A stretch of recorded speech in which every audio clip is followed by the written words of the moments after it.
The noise of the horses' hooves was lost in the grass. They moved like shadows. Nobody woke as they passed, either inside or outside the circle of carts. When they reached a suitable tree stump, Gergo stopped the grey horse and climbed on its back. "You come and sit up here too," he said softly to the little girl. Little Eva could not do it. The stump was too high for her. Gergo had to get off again. He had to help little Eva first onto the stump and then onto the horse's back.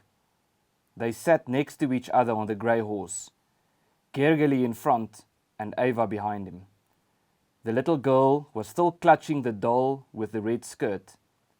They never thought that the little girl might sit in the middle of the other horse. She might well have done so. The pommel of the saddle was so high that she could have sat there quite safely, but that horse did not belong to them. Eva held on to the boy's shoulders. The boy shook the reins and the grey horse set off out of the wood, pulling the Turkish horse along with it. They were soon out on the road. The grey horse knew its way then. It ambled lazily and sleepily along. The road was dark. The moon lit it only dimly.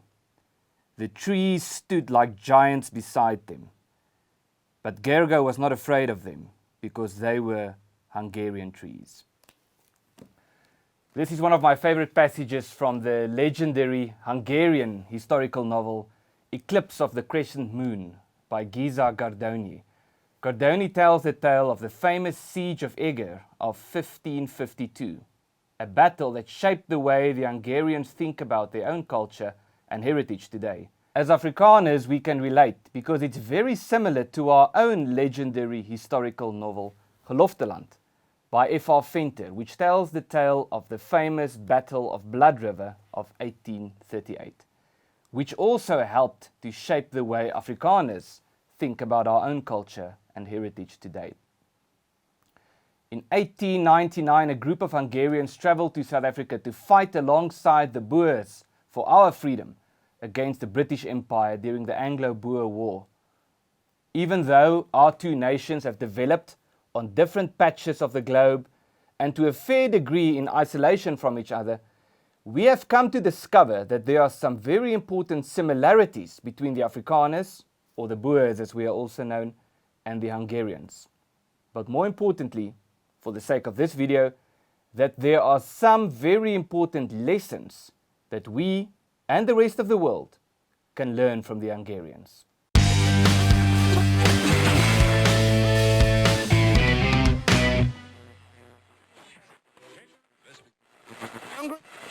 Hungary's most salient and enduring characteristic is a commitment to freedom. This is rather different, however, to the typical Anglo-Saxon concept of freedom as freedom to do.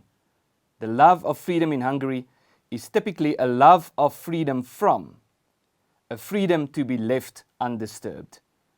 You will not find the typical Hungarian racing across vast unexplored prairies, pedal to the metal, in search of some realm of boundless possibility.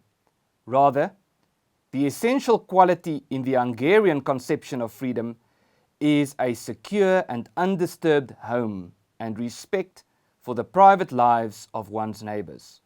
Hungarians, in other words, do not appreciate diktats handed down from on high by foreign grandees.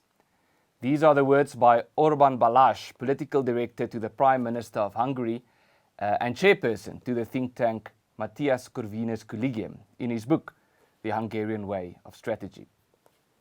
Over the past few years, several liaison tours were undertaken by representatives of the Afrikaner community to Hungary and leaders of the Hungarian community to South Africa. In the process, several treaties and memoranda of cooperation were signed between Afrikaner institutions and Hungarian institutions, such as the agreement between Academia of the Solidarity Movement and Marte University of Hungary. The Hungarian Southern African Friendship Association was also established with the aim of promoting business and, more importantly, cooperation on a cultural level. Without going into the details of the similarities and the differences between our two nations, here is a list of lessons that I believe we all can learn from the Hungarians. Number 1, find inspiration in your past. Hungary is filled with statues and memorials commemorating their history, which stretches back to more than 1,000 years. It's not really possible to understand the Hungarian reaction to contemporary political questions without understanding their conception of history and the lessons they have learned from experience in that history. Hungary stood as a barrier, or a buffer zone you might even say, between the West and the East for centuries. And as a result, they were often the first line of defense to invasions from the Mughals and the Ottoman Empire and so forth.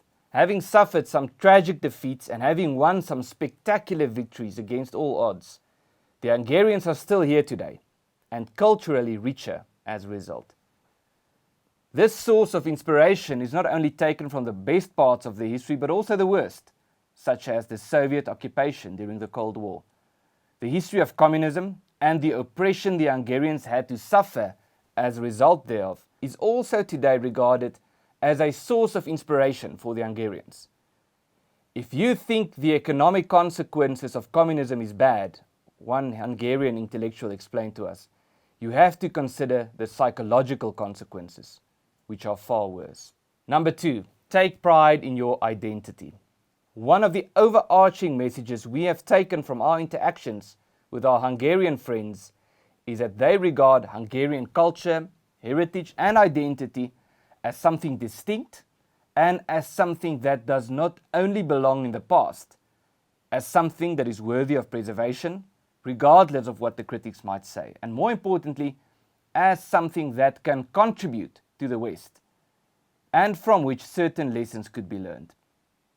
Even though we live in a world where we are either told that our identities should be limited to being nothing more than mere individuals, or that our identity is merely determined by our class, the Hungarian view seems to be that identity is shaped by your culture, heritage and experience in the real world, as opposed to some abstract theory. Of course, this approach doesn't sit well with those ideologues who wish to shape the world according to their abstract theories, which is probably the main reason why Hungary doesn't always win the popularity contest on a global stage.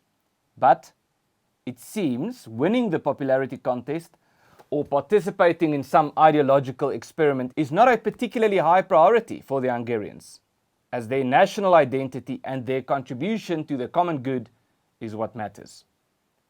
There is, however, one particularly prominent Hungarian who seems to disagree with this approach, a man who does not live in Hungary anymore, and a man who is not particularly popular in Hungary. This man is George Soros. Number 3, family first. Hungarian society is characterized by a very high valuation of the family and of family life. Budapest, for example, is virtually flooded with parks and children facilities, many of which were recently built or upgraded. And these facilities are not just there, they are filled with children playing in these public spaces. Now, to us as Afrikaners, this is completely alien, as our public spaces here in South Africa are too dangerous to simply let our kids play there. Which is why, speaking from a community that cannot have this, I can only say that seeing children play in the many, many parks provided to them is such a particularly beautiful sight. Several laws have been enacted to help families with children and to provide a variety of tax exemptions and support measures for couples with several children. Political and philosophical discussions with Hungarians almost always turn towards the interest of children within a matter of minutes.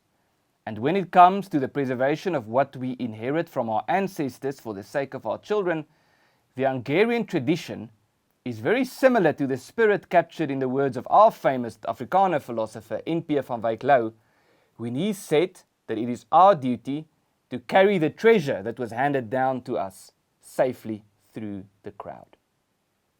Number 4, live in the real world. Those people are stupid, one of our Hungarian friends said, referring to the spokespeople of modern ideologies.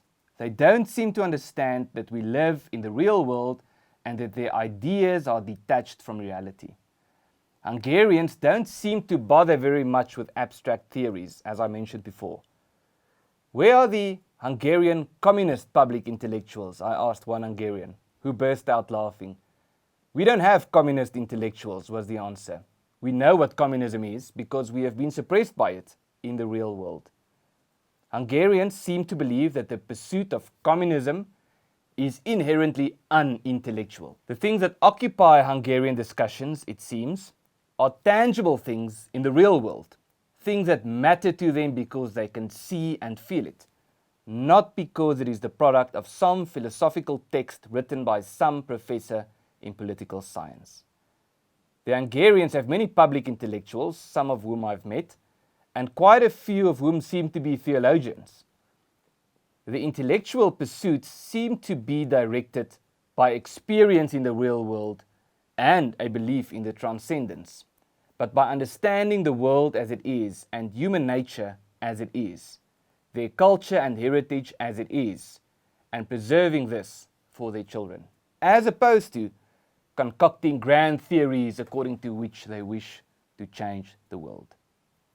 Number 5, don't be prescribed to by people who don't have your interest at heart. This is where Hungary is often a thorn in the flesh of many centralists on the global platform. Speaking about sanctions with regard to the war in Ukraine, the Hungarians have responded that Western solidarity is important and that Hungary stands with the West, but also that Hungary is not prepared to simply implement policies prescribed, for example, by the European Union, when those policies would do more to hurt Hungary than anything else. The same could be said of the contentious issue of immigration, where Hungary is shunned by some in the global arena for being authoritarian, nationalist and anti-liberal in its immigration policies.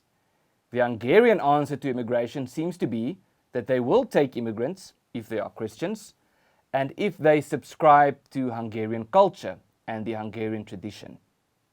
In this as well, they did not win popularity contests, but they did preserve Hungarian culture without being prescribed to by people who don't have their interests at heart.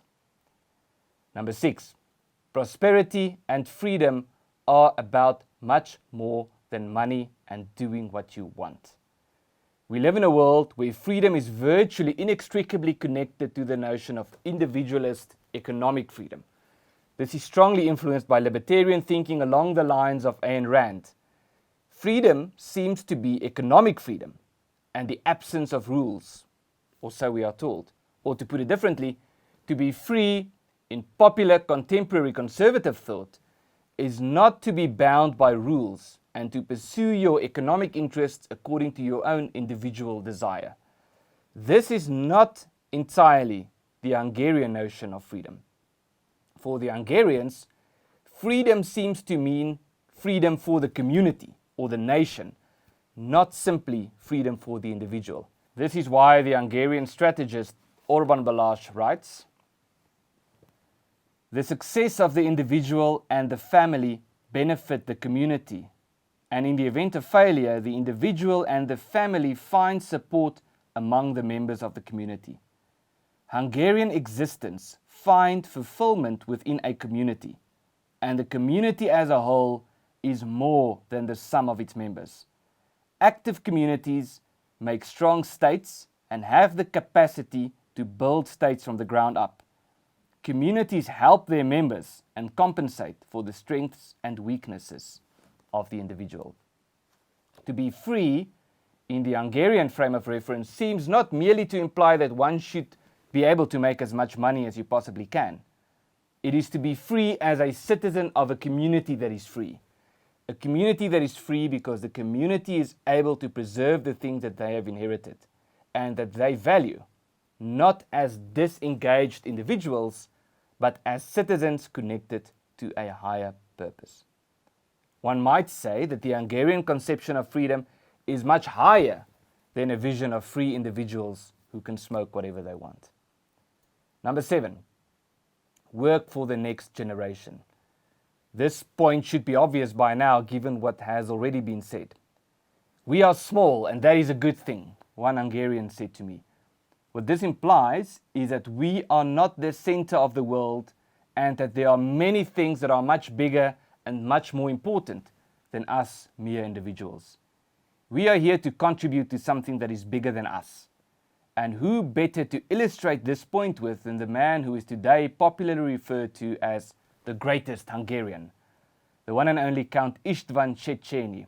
Széchenyi's great legacy is that he built chain bridge over the Danube and that he had embarked on a variety of projects to modernize Hungary and to strengthen its economy while maintaining its distinct Hungarian character. This includes a variety of ambitious economic projects, such as steamships on Lake Balaton, the draining of the mosquito-ridden marshes of the river Tisza, and especially the removal of obstacles to navigation on the Danube. Széchenyi was involved with the establishment of the Hungarian Academy of Sciences, to which he donated his entire annual income. A man, we might say, whose greatness was characterized by personal sacrifice for the sake of the greater good of those members of his community who were not yet born when he was still alive. The Hungarians are not perfect. They are ordinary people who have achieved greatness through a sense of community, love for their culture, and a desire to preserve. It's always easy to point to some aspect of history where something went wrong, or to point to some policy position that we might argue is not a good idea. As Afrikaners, we know this from personal experience. Overall, however, there are much more that we can learn from those great people who call themselves Hungarians than some of the so-called thought leaders on the global stage would like us to believe. My name is Adam Strutz, and this is your fact sheet.